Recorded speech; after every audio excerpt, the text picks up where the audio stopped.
Hi hello అండి. అందరికీ నమస్కారం అండి. ఫ్రెండ్స్, మనకి ఇప్పుడిప్పుడే ఆధార్ కార్డుకి సంబంధించి మరొక ముఖ్యమైన అప్డేట్ అయితే రావడం జరిగిందండి. అది కూడా సరికొత్త బిల్లుకు పార్లమెంటు ఆమోదం.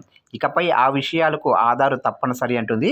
అయితే ఇందుకు సంబంధించిన పూర్తి వివరాలైతే మన వీడియోలో తెలుసుకుందామండి. అంటే ఏ బిల్లుకు పార్లమెంటు ఆమోదం తెలిపింది, ఇక ఏ విషయాలకు ఆధార్ తప్పనిసరి చేస్తుంది అన్న విషయాలు క్లారిటీగా తెలుసుకుందామండి. వీడియో మాత్రం ఎక్కడా స్కిప్ చేయకుండా చూడండి ఫ్రెండ్స్.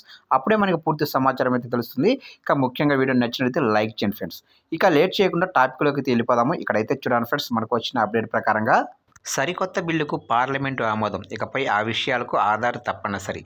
నేటి కాలంలో ప్రతి మనిషికి ఆధార్ అనేది అవసరమవుతుంది. ప్రభుత్వ పథకాల జారీ నుంచి అనేక అంశాల విషయంలో ఆధార్ కార్డు కీలక పాత్ర పోషిస్తుంది.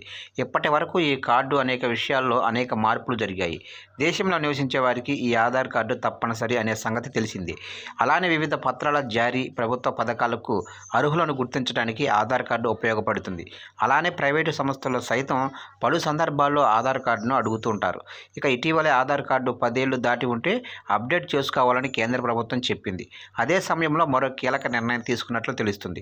రిజిస్ట్రేషన్ ప్రక్రియలో భాగంగా ఆధార్ కార్డును ప్రూఫ్గా ప్రవేశపెడుతూ జనన మరణాల చట్టాన్ని సవరించే బిల్లును ఇటీవలే పార్లమెంటు ఆమోదించడం జరిగింది. ఈ క్రమంలో నేటి నుంచి ఈ చట్టం అమలులోకి రానున్నట్లు తెలుస్తుంది. ఇక ఈ చట్టం అమల్లోకి వచ్చిన తరువాత దేశంలో జనన మరణాల నమోదు ప్రక్రియలో గణనీయమైన మార్పులు చోటు చేసుకున్నట్లు సమాచారం. ఇక గతంలో బర్త్, డెత్ రిజిస్టర్ టైంలో ఆధార్ కార్డు ధృవీకరణ అవసరం ఉండేది కాదు. ఇక రిజిస్ట్రేషన్లో భాగంగా జనన మరియు మరణ ధృవీకరణలకు ఆధారు తప్పనిసరి చేస్తూ ప్రస్తుతం సవరించిన బిల్లులో పార్లమెంటు ఆమోదం లభించింది. ఇక ఈ బిల్లు అమల్లోకి వస్తే జనన మరణ రిజిస్టర్లకు పటిష్టమైన అలానే ఖచ్చితమైన డేటా నిర్ధారించవచ్చు.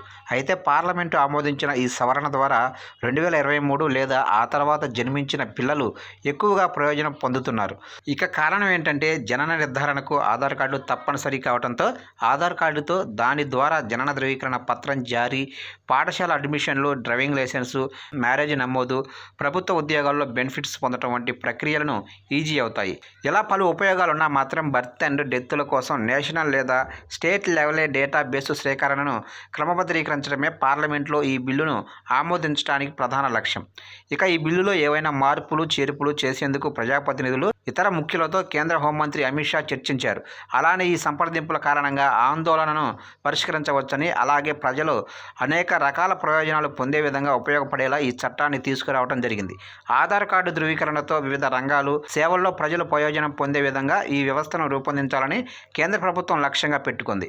ఆ ఉద్దేశంతోనే ఇటీవల ఈ ఆధార్కు సంబంధించిన బిల్లును పార్లమెంట్లో ఆమోదించారు. ఇక మరి జనన మరణ రిజిస్ట్రేషన్ విషయంలో ఆధార్ కార్డు తప్పనిసరి చేయడంపై మీ అభిప్రాయాలను కామెంట్స్ రూపంలో తెలియజేయండి.